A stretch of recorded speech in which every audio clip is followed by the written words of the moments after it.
Você já esteve naquele momento que falta 24 horas para entregar o projeto do semestre e ele não funciona de maneira alguma? Bom, essa história é sobre isso.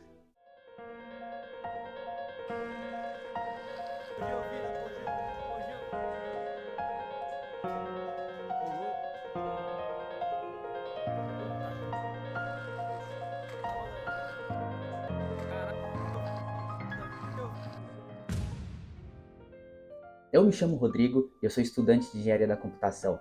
E essa é uma história de como eu e minha equipe transformamos uma ideia e pedaços de plásticos em um campeão da Robocar Race. Tudo começou no segundo semestre de 2025, quando nos foi dada a missão de construir um robô que desvia obstáculo para a competição da Robocar Race. Para nossa turma do segundo semestre de engenharia da computação, tínhamos que participar da categoria Mini. A categoria Mini são robôs com normalmente sensores ultrassônicos que desviam de obstáculos.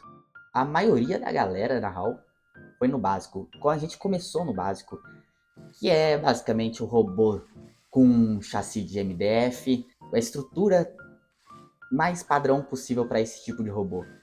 E um robô com a programação mais simples, mais básica, por assim dizer. Minha equipe até chegou a montar um desse, mas qual que era a graça? O que a gente ia aprender montando uma coisa que já foi dada pronta pra gente? Então a gente foi atrás de algo inovador, algo diferente do que a competição já tinha visto. E foi aí que começou a história do Apogeu. Então nasceu o Apogeu, um carrinho que teve como ideia base a utilização de 3 sensores ultrassônicos. Mas a primeira impressão 3D, para falar a verdade, ficou horrível. A qualidade da impressão ficou péssima, o tamanho não estava adequado, estava muito grande, parecia uma embarcação. Tinha muito espaço cego a ser trabalhado. Então a gente checou as regras e ele também estava fora dos parâmetros das regras da competição. Aí nós tivemos a segunda versão. A gente compactou, diminuiu pontos cegos, mas o professor notou uma coisa impressionante. Só de olho ele bateu e falou que estava fora. O que era verdade não era. O chassi estava dentro, mas as rodas faziam com que ele ficasse para fora dos limites da competição. E isso abalou a gente, mas ao mesmo tempo deu a oportunidade da gente testar uma nova coisa. Foi aí que a gente teve uma sacada. Por que não deixar os sensores em um ângulo de 90 graus? Isso possibilitaria trabalhar nosso código de maneira muito mais precisa. Um código que consegue ler exatamente a distância entre uma parede e a outra. Por que deixar em 90 graus? Qual que era o nosso código? O que foi diferente dos outros códigos que foram passados por os alunos? Bom, o nosso código era matemática. É um sistema chamado PID. E isso fez com que a gente tivesse vantagem. E o que é o PID? Vamos dizer que o PID é um algoritmo de controle que a gente usa para impedir que o robô dirija igual um motorista bêbado. Não, ficou legal. Tá bom, bora lá. Como que o nosso carrinho fica tão estável? Por que o nosso carrinho não para pensar nas curvas igual aos outros? Pois é, a resposta para todas essas perguntas tem 3 letras. PID. PID é a nossa fórmula secreta desse projeto, né?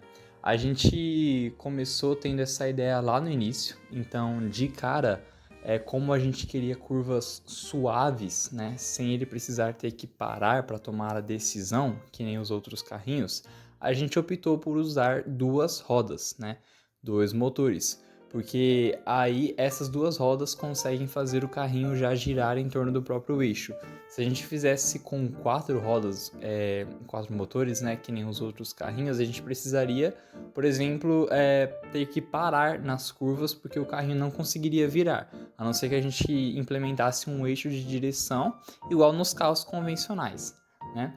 Então, basicamente, o nosso carrinho ele usa o PID, que comparando com os outros carros usam o controle discreto. O que é o controle discreto? Ou liga ou desliga. Por exemplo, em um motorista, né? Se o motorista chega muito perto da parede, no controle discreto, para sair de perto dessa parede, ele vai virar o volante todo. Só que virando o volante todo e acelerando o carro, você acaba chegando perto da outra parede. E aí você vai ter que virar o volante todo de novo. E você fica muito instável e repetitivo. O carrinho fica lento e você perde tempo. Afinal, o quesito do torneio era tempo. O critério para ganhar era tempo. Já com o P&D, se o motorista chega perto da parede, o P&D vai parar e vai olhar, falar: o motorista está muito perto da parede?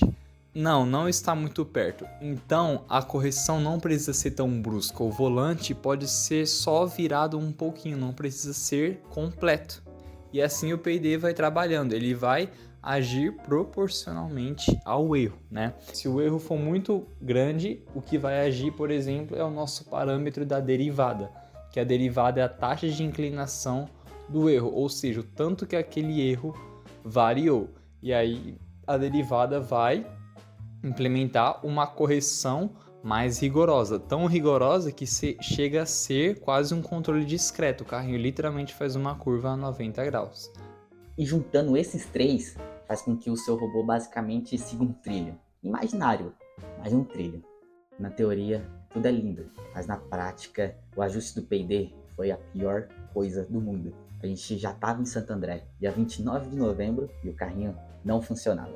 Ele batia em tudo, todas as paredes ele bateu, e simplesmente a gente não conseguiu acertar uma na véspera, que a véspera foi basicamente um treinamento. A gente, pra falar a verdade, não sabia mais o que fazer, a gente já tava querendo desistir, mas a gente não podia, a gente se esforçou pra caramba pra fazer um negócio diferente, e a gente tinha que conseguir fazer aquilo funcionar, nem que a gente chegasse por último.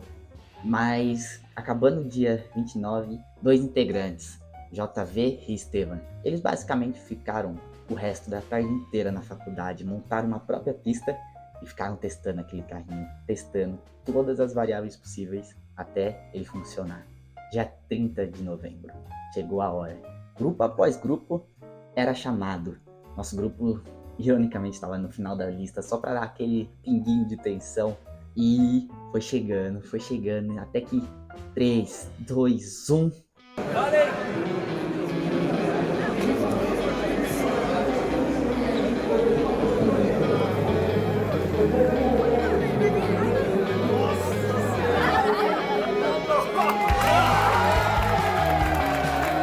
E o Apogeu conseguiu. A gente ficou impressionado, pra falar a verdade. O Apogeu, ele foi voando na pista, o mais rápido que teve até então, e sem encostar. O mais impressionante foi que ele não encostou na parede, né?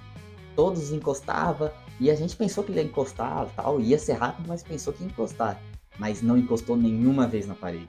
Na primeira volta, a gente fez 14 segundos. Na segunda volta, a gente diminuiu esse tempo para 10. E, bom, aí a gente já estava em primeiro, e foi absurdo pra gente, e muito recompensador.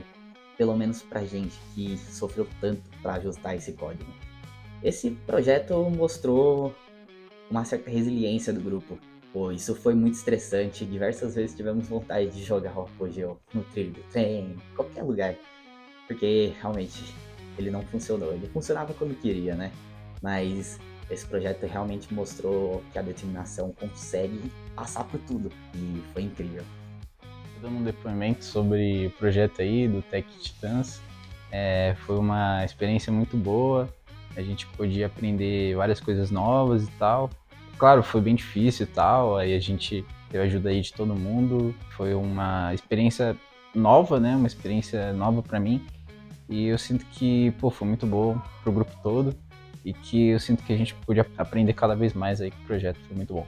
Bom, e no mais, o Apogeu serviu muito para unir a gente como grupo, porque nada melhor do que uma experiência difícil, um pouco talvez até traumatizante, para unir, né, para todo mundo ter essa consciência na cabeça de confiar uns nos outros, de não desistir no meio do caminho, saber lidar com as ideias novas e não só pensar numa ideia, mas saber executar, né? Então, como grupo, o Apogeu foi uma grande peça fundamental aí para esse trabalho, para a gente conseguir entender a cabeça um dos outros, e acabou dando esse espetáculo aí, funcionou em primeiro lugar. E é isso aí, mano, o céu é o limite agora.